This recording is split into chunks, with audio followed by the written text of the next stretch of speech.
শবে বরাত এমন এক রাত যার ভেতরে মানুষের জীবনের ব্যাপারে অত্যন্ত গুরুত্বপূর্ণ এবং ভীষণ ভয়ঙ্কর সিদ্ধান্ত নেওয়া হয়। কে জীবিত থাকবে আর কে এই দুনিয়া থেকে চলে যাবে, কার উপর সহজতা নেমে আসবে আর কার উপর পরীক্ষার বৃষ্টি হবে, কার রিজিকে প্রশস্ততা হবে আর কার জীবন সংকট ও দুশ্চিন্তায় ঘিরে যাবে, কে গরিব থেকে ধনী হবে আর কার জন্য বিপদের সূচনা হতে চলেছে, আর কোন কোন মানুষের নাম সেই মৃত মানুষের তালিকায় লিখে দেওয়া হবে যে তালিকা থেকে ফিরে আসা কারও ইখতিয়ারে নেই। প্রিয় বন্ধুরা, যদি আজ রাতে আপনার নামও সেই তালিকায় লেখা হয়ে যায়, তাহলে কি এই রাত আপনার জন্য সাধারণই থেকে যাবে? আজকের এই ভিডিওতে আমরা শবে বরাতের শুধু রসম নয়, বরং তার হাকিকাত আপনাদের সামনে তুলে ধরব। এই রাত আসলে কি, এই রাতে নামায়ে আমল কেন পরিবর্তন করা হয়, এই রাতে মানুষের ব্যাপারে কি কি সিদ্ধান্ত নেওয়া হয়, আর যদি খোদা না করুন আমাদের নামও যদি মৃত্যুবরণকারীদের তালিকায় লিখে দেওয়া হয়ে থাকে, তাহলে কি আমাদের কাছে কোনো পথ খোলা থাকে নাকি সব কিছুই শেষ হয়ে যায়? প্রিয় বন্ধুরা, শবে বরাত আসে ইসলামী বছরের অষ্টম মাস শাবানুল মুআজ্জামের 15তম রাতে, অর্থাৎ 14 শাবানের মাগরিবের পর থেকে 15 শাবানের ফজর পর্যন্ত এই রাত চলমান থাকে। আর এটাই সেই রাত যার ব্যাপারে নবী করিম সাল্লাল্লাহু আলাইহি ওয়াসাল্লাম তার উম্মতকে বিশেষভাবে সতর্ক করেছেন। এটি রমজানের আগে আসা শেষ বড় এবং সিদ্ধান্তমূলক রাত। এখন এই শব্দটি একটু বুঝে নিন। সব মানে রাত, আর বারাত মানে বড় হওয়া, মুক্তি পাওয়া এবং শাস্তি থেকে রেহাই পাওয়া। এই কারণেই এই রাতকে শবে বরাত বলা হয়, কারণ এই রাতে মুসলমানরা নিজেদের গুনাহ থেকে মুক্তি চায় এবং আল্লাহ তাবারক ওয়া তাআলা তার রহমতের সাদকায় লক্ষ লক্ষ কোটি কোটি বান্দাকে জাহান্নামের আগুন থেকে আজাদ করে দেন। উম্মুল মুমিনিন হযরত আয়েশা সিদ্দিকা রাদিয়াল্লাহু আনহা বলেন, এক রাতে আমি দেখলাম হুজুর সাল্লাল্লাহু আলাইহি ওয়াসাল্লাম আমার হুজরায় উপস্থিত নেই। আমি ভয় পেয়ে তাকে খুঁজতে বের হলাম। যখন জান্নাতুল বাকিতে পৌঁছালাম, তখনকার দৃশ্য আমার হৃদয় কাঁপিয়ে দিল। আমি দেখলাম হুজুর সাল্লাল্লাহু আলাইহি ওয়াসাল্লাম কবরস্থানে তাশরিফ নিয়ে আছেন, মাথা নত, হাত উঠানো, ঠোঁটে দোয়া আর হৃদয়ে পুরো উম্মতের ব্যথা। সেই জায়গা যেখানে তারা বিশ্রাম নিচ্ছিল, যারা একসময় আমাদের মতোই জীবিত ছিল, হাসত, কথা বলতো, দুনিয়ার কাজে ব্যস্ত থাকত, কিন্তু আজ তারা নীরব কবরের ভেতর ঘুমিয়ে আছে। আর হুজুর সাল্লাল্লাহু আলাইহি ওয়াসাল্লাম দোয়া করছিলেন তাদের জন্য যারা কবরে আছে এবং তাদের জন্য যারা এখনও জীবিত কিন্তু গাফিলতিতে ডুবে আছে। আমাকে দেখে হুজুর সাল্লাল্লাহু আলাইহি ওয়াসাল্লাম বললেন, হে আয়েশা, তুমি কি এই ধারণা করেছিলে যে আল্লাহর রাসূল তোমার উপর জুলুম করবেন? আমি আর্জ করলাম, ইয়া রাসূলুল্লাহ, আমার মনে হয়েছিল হয়তো আপনি অন্য কোনো উম্মাহাতুল মুমিনিনের হুজরায় তাশরিফ নিয়ে গেছেন। তখন হুজুর সাল্লাল্লাহু আলাইহি ওয়াসাল্লাম বললেন, আজ শাবানের 15তম রাত, এটি শবে বরাত। এই রাতে আল্লাহ তাআলা বানু কালব গোত্রের বকরির লোমের সংখ্যার থেকেও বেশি মানুষকে ক্ষমা করে দেন। প্রিয় বন্ধুরা, বানু কালব ছিল আরবের এক অত্যন্ত বড় গোত্র, যাদের কাছে লক্ষ লক্ষ ছাগল ছিল। অর্থাৎ যে রাতে আল্লাহর রহমত এমনভাবে ঝরে পড়ে যে গুনাহগারদের সংখ্যা লোমের থেকেও বেশি হয়ে যায়। তাহলে ভাবুন এই রাত কত বড় এবং কত মূল্যবান। কিন্তু এখানে একটি ভয় ধরানো বিষয়ও আছে। এই রাত সবার জন্য হলেও প্রত্যেকের জন্য নয়। আর এখান থেকেই আসল সিদ্ধান্তের কথা শুরু হয়। কে ক্ষমা পাবে আর কে এই রহমত থেকে বঞ্চিত থাকবে। এখান থেকেই ফেরেশতাদের তালিকা প্রস্তুত হতে শুরু করে এবং এখান থেকেই জীবন ও মৃত্যুর সীমারেখা টানা হয়। প্রিয় বন্ধুরা, শবে বরাত শুধু ক্ষমার রাত নয়, বরং ফেরেশতাদের দায়িত্ব বন্টনের রাত। এই রাতে আল্লাহ তাবারক ওয়া তাআলা কিছু বিশেষ ফেরেশতাকে কিছু বিশেষ কাজের দায়িত্ব অর্পণ করেন। আর সেই কাজগুলোর মধ্যে সবচেয়ে বড় এবং সবচেয়ে ভয়ঙ্কর কাজ হলো জীবন ও মৃত্যুর তালিকা। হাদিসে এসেছে, শাবানের 15তম রাতে আল্লাহ তাআলা মালিকুল মাউতকে একটি তালিকা প্রদান করেন এবং বলেন, এই বছরে যেসব মানুষের রূহ কবজ করা হবে তাদের নাম এই তালিকায় লেখা রয়েছে। অর্থাৎ এখন এটি শুধু লিখিত সিদ্ধান্ত নয়, বরং কার্যকর হওয়ার আদেশ। প্রিয় বন্ধুরা, এখানে একটি বিষয় খুব গভীরভাবে বোঝার আছে। লৌহে মাহফুজে তো সবকিছু আগেই লেখা রয়েছে, কিন্তু শবে বরাতের রাতে সেই সিদ্ধান্তগুলো ফেরেশতাদের হাতে তুলে দেওয়া হয়।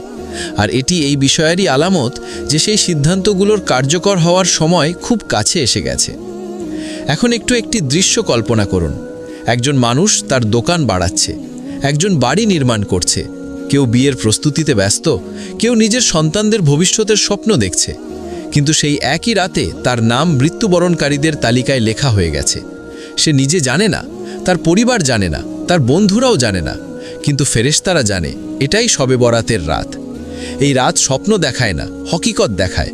সরওয়ারে কায়নাত হযরত মুহাম্মদ মুস্তাফা সাল্লাল্লাহু আলাইহি ওয়াসাল্লাম ইরশাদ করেছেন, এক শাবান থেকে আরেক শাবান পর্যন্ত যেসব মানুষের মৃত্যু হওয়ার কথা থাকে তাদের নাম এই রাতেই লিখে দেওয়া হয়।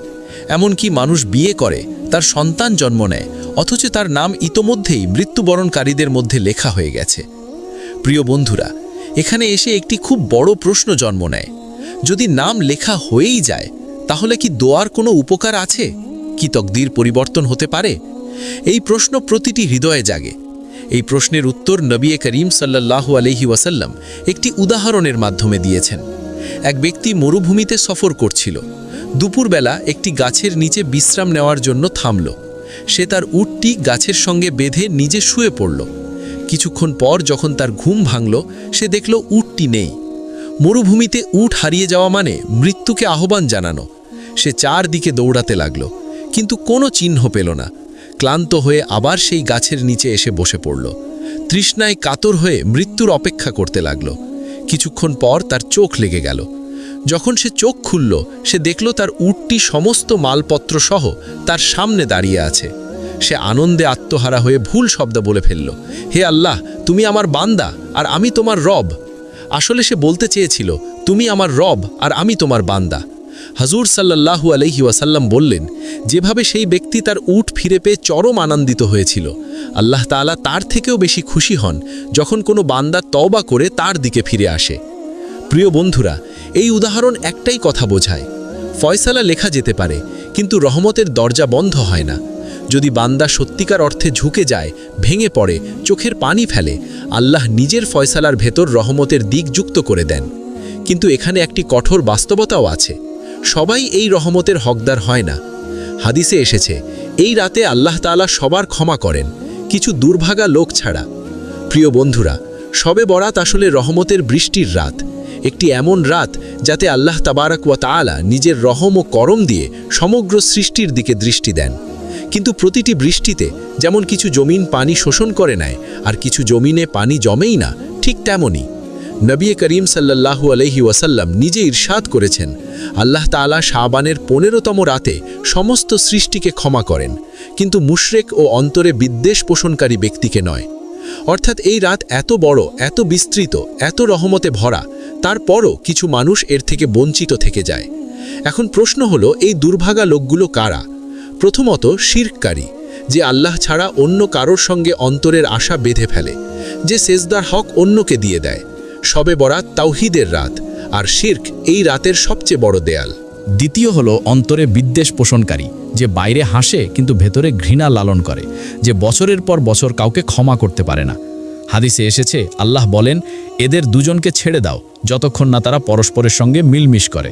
ভাবুন তো, আল্লাহর রহমত দরজায় কড়া নাড়ছে, আর আমরা নিজেরাই অন্তরের দেয়াল তুলে বসে আছি। তৃতীয় হলো হত্যাকারী, যে অন্যায়ভাবে কারো প্রাণ নিয়েছে, যার হাত রক্তে রঞ্জিত, এমন ব্যক্তির জন্য শবে বরাত নীরব থাকে যতক্ষণ না সে আল্লাহ ও বান্দা উভয়ের কাছ থেকে ক্ষমা চায়। চতুর্থ হলো সম্পর্ক ছিন্নকারী, যে আত্মীয়তার বন্ধন কেটে দেয়, মা বাবা, ভাই বোন, রক্তের সম্পর্ক। এমন ব্যক্তির ব্যাপারে নবী সাল্লাল্লাহু আলাইহি ওয়াসাল্লাম বলেছেন, সম্পর্ক ছিন্নকারী জান্নাতে প্রবেশ করবে না। যার জন্য জান্নাত বন্ধ, তার জন্য শবে বরাতের রহমত কিভাবে খুলবে? পঞ্চম হলো যে ব্যভিচার ও মদের মধ্যে ডুবে আছে, যে গুনাহকে গুনাহি মনে করে না, যে প্রতিটি রাত নাফরমানিতে কাটায় আর একটি রাতে এসে রহমত চাইতে বসে। আল্লাহ দয়ালু, কিন্তু নির্লজ্জতা পছন্দ করেন না।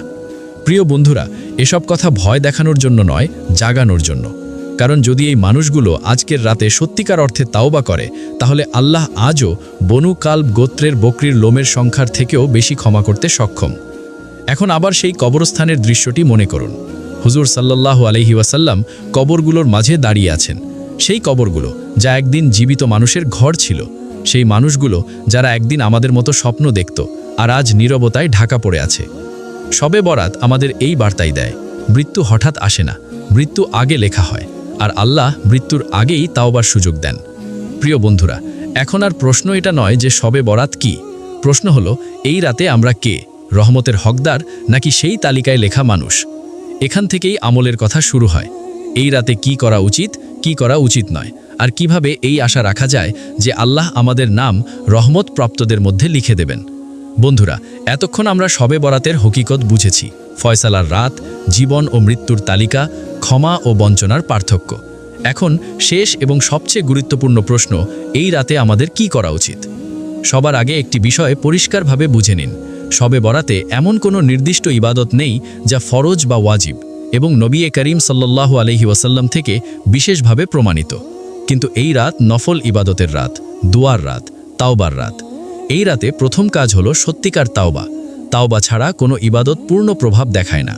আল্লাহর কাছে বলুন, হে আল্লাহ, আমি জেনে বুঝে গুনাহ করেছি, অজান্তেও করেছি। আজ আমি স্বীকার করছি, আমি ভুল করেছি, আমি ফিরে এসেছি, আমাকে ক্ষমা করে দাও।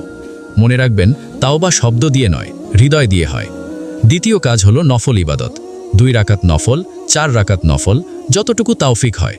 কোনো নির্দিষ্ট সংখ্যা নেই, কোনো চাপ নেই। আর এই নফল ঘরে পড়া উত্তম, কারণ নবী সাল্লাল্লাহু আলাইহি ওয়াসাল্লাম বলেছেন, তোমাদের ঘরগুলোকে কবরস্থান বানিও না। তৃতীয় কাজ হলো কোরআন ও জিকের। অল্প তিলাওয়াত, অল্প দরুদ, অল্প ইস্তেগফার। কতটুকু পড়লেন সেটা মুখ্য নয়, কোন হৃদয় নিয়ে পড়লেন সেটাই মুখ্য। চতুর্থ কাজ হলো দুয়া। এই রাত চাওয়ার রাত। নবী সাল্লাল্লাহু আলাইহি ওয়াসাল্লাম বলেছেন, এই রাতে আল্লাহ পক্ষ থেকে আহ্বান আসে, কেউ কি ক্ষমা চাইবে, আমি তাকে ক্ষমা করে দেব।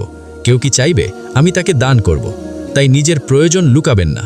নিজের গুনাহ, নিজের অসহায়ত্ব, নিজের কষ্ট, নিজের সন্তান, নিজের রিজিক, নিজের আখেরাত সবকিছু আল্লাহর সামনে তুলে ধরুন। কবরস্থানে যাওয়া কি জরুরি? না, কবরস্থানে যাওয়া ইবাদত নয়, বরং ইবরত নেওয়ার একটি মাধ্যম। সেখানে গিয়ে আহলে কবরের জন্য দোয়া করা যায় এবং পরিষ্কার পরিচ্ছন্নতার কাজ করা যায়। তবে কখনোই ইবাদতকে কবরস্থানের সঙ্গে শর্তযুক্ত করবেন না। এই রাতে কি করা উচিত নয় তা আমাদের পরিষ্কারভাবে জানা দরকার। গুনাহ ভরা আসর, আতশবাজি, বেপর্দা আচরণ এবং অযথা হৈহুল্লোড় থেকে নিজেকে দূরে রাখতে হবে। কারণ মনে রাখতে হবে, এই রাত ক্ষমা চাওয়ার জন্য, নতুন গুনাহ যোগ করার জন্য নয়। শেষ কথায় আসি, এমন একটি কথা যা হৃদয়কে নাড়া দেয়। প্রিয় বন্ধুরা, খুব সম্ভবত এটাই আপনার জীবনের শেষ শবে বরাত হতে পারে। আগামী বছর আপনি জীবিত থাকবেন, নাকি কেউ আপনার কবরের পাশে দাঁড়িয়ে ফাতিহা পড়ে বলবে, আল্লাহ একে ক্ষমা করে দিও, তা কেউই জানে না। তাই কেন আজই নিজের জন্য ক্ষমা চেয়ে নেওয়া হবে না? শবে বরাত ভয় দেখাতে আসে না, শবে বরাত মানুষকে জাগাতে আসে। এই রাত বলে না সব শেষ হয়ে গেছে, বরং এই রাত বলে এখনও সময় আছে। যদি আজকের এই ভিডিওটি আপনার হৃদয় স্পর্শ করে থাকে, তাহলে এটিকে নিজের মধ্যেই সীমাবদ্ধ রাখবেন না। কমেন্ট বক্সে অবশ্যই শবে বরাত লিখুন এবং এই ভিডিওটি সেই মানুষদের কাছে পৌঁছে দিন যারা গাফিলতিতে ডুবে আছে। হয়তো আপনার মাধ্যমেই কোনো একটি হৃদয়ের তাওবা কবুল হয়ে যাবে। আমরা দেখা করব পরবর্তী গল্পে, শান্তির ইসলামে। আল্লাহ আমাদের সবাইকে রহমত প্রাপ্তদের তালিকায় লিখে নিন। আমিন।